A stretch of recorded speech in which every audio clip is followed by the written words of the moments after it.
Okay. Hello again, YouTubers. Got a few talking points here. It's been a while since I posted a video, and I've got a little behind here. I've been posting on a lot of different posts.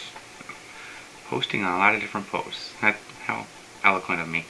All across YouTube on several different subjects. One on the death penalty, another one dealing with Muslims. So I came up with a few talking points. First of all, for the record, I am against the death penalty. I am pro-life for the same reason that I'm against the death penalty. I'm also anti-war in any circumstance except one in which we have been left no choice but to defend ourselves after all other options have been exhausted. I feel Afghanistan qualifies, Iraq does not. Iraq is an illegal war. Totally dead set against it, as are, by the way, 63% of Americans right now. So for all you people saying America is all for this war, no, we're not. Please get your facts straight before spouting.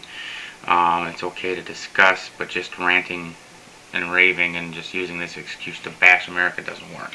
On to the talking points, because I only got 10 minutes here. Talking point number one. Europeans sounding off on the death penalty. First of all, judging an entire country barbaric and uncivilized based upon one subject is narrow-minded and asinine. I find beheadings and the child sex slave trade more barbaric and uncivilized than I do the death penalty.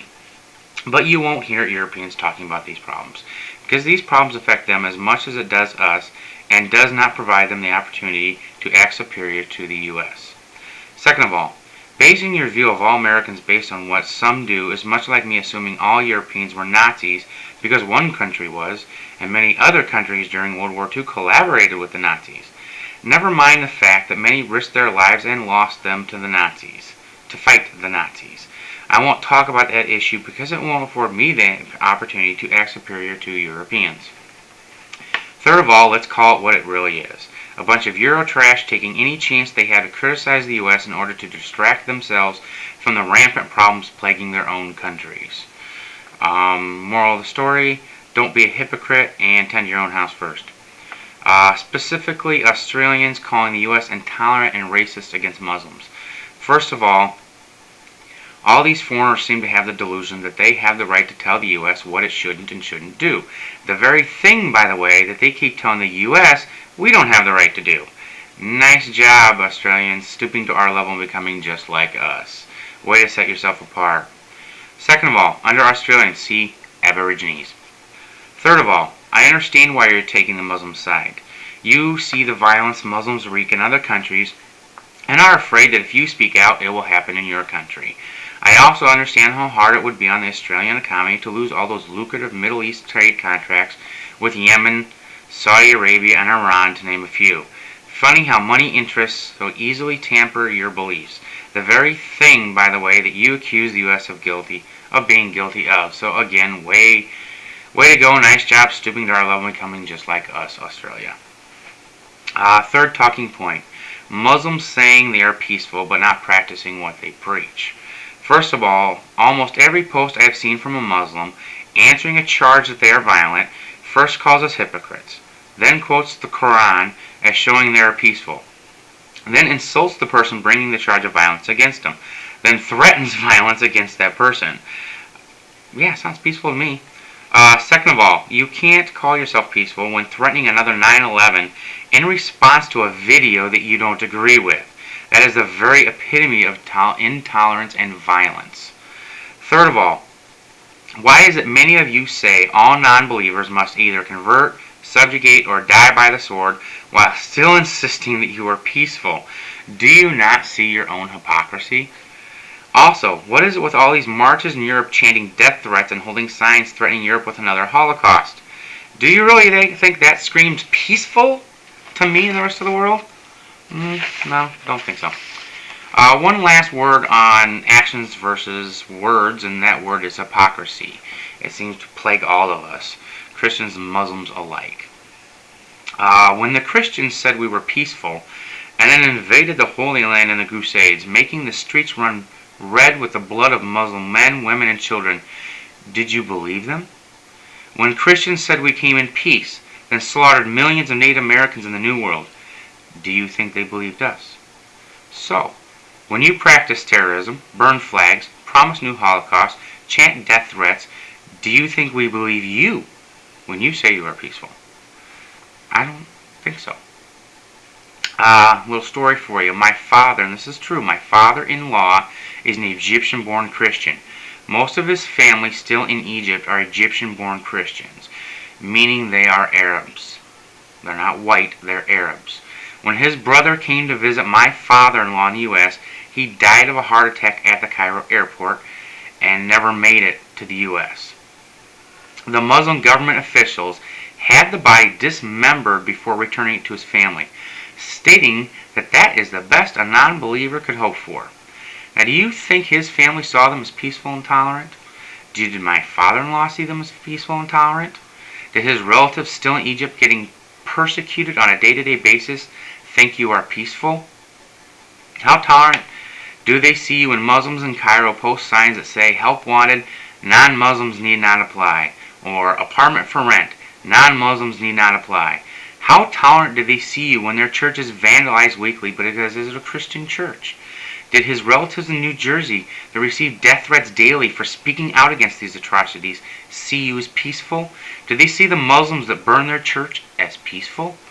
Some helpful suggestions on what not to do if you want to be seen as peaceful or tolerant. Do not shoot guns in the air and make threats against the West when attempting to look peaceful. Do not blow things up when attempting to look peaceful. Do not persecute Christians living under your oppressive Middle Eastern governments when attempting to look peaceful. Do not behead people when attempting to look peaceful. Do not threaten people with holocausts when trying to look peaceful. Do not say all non-Muslims must convert, subjugate, or die by the sword when trying to look peaceful. Do not demand everyone adapt or accommodate your beliefs when you are not willing to do the same when trying to look tolerant. Do not treat Christians living under oppressive Muslim governments as second-class citizens when trying to look tolerant. Do not make grand sweeping generalizations about Westerners and then accuse them of the very same thing when you want to be seen as tolerant. Do not demand we recognize Islam as a major religion and then refuse to recognize Christianity as a major religion when trying to look tolerant. Do not insult Christians when asking that they not insult you. Do not insult Westerners when asking that they do not insult Middle Easterners. So maybe if everybody, Christian and Muslim and Jew and every other religious sect out there, abided by this, maybe we wouldn't have so many problems. You know, there's no doubt in my mind that Christians have treated Muslims poorly in the past. But two wrongs don't make a right. You say you're peaceful, but you practice all these things, all these acts of hatred and intolerance. And I just don't see where you have any high moral ground. If you act like the very thing you claim to hate, you don't have high moral ground. Most Western cultures are trying to get past their archaic, outdated views of the Middle East. And just for the record, the Crusades happened before America existed, so I don't think it's right to blame the West on the Crusades. That one's all Europe, okay? Leave that with them. And stop throwing that one in the United States. So the worst you can say about the United States is we've made some very poor decisions in the Middle East. But the great thing about the United States is we can recognize that, we can admit that. Try admitting mistakes in Syria and see how fast you end up disappearing in a jail cell somewhere. Or Iran. The fact is that what makes this country great is that I can freely criticize my government. I can freely say that I think George Bush is a war criminal and should be tried for war crimes. I would dare any of you in the Middle East living in Jordan or Syria or Iran or Saudi Arabia try to say the same thing about your governments and see how long you stay free on the streets. That is a difference between you and us. And I guess it's just easy to slam somebody else when there's just so little you have of your own. Jealousy doesn't become you. Hypocrisy doesn't become you. If it's your religion and you think it's being hijacked, take it back. Get on U.S. news and media and denounce these clerics for what they are. You say they're wrong? Fine. Tell the world they're wrong. Have the guts to stand up to them. Or are you afraid of them just as much as everybody else is? That's all I have to say. Good night, YouTubers.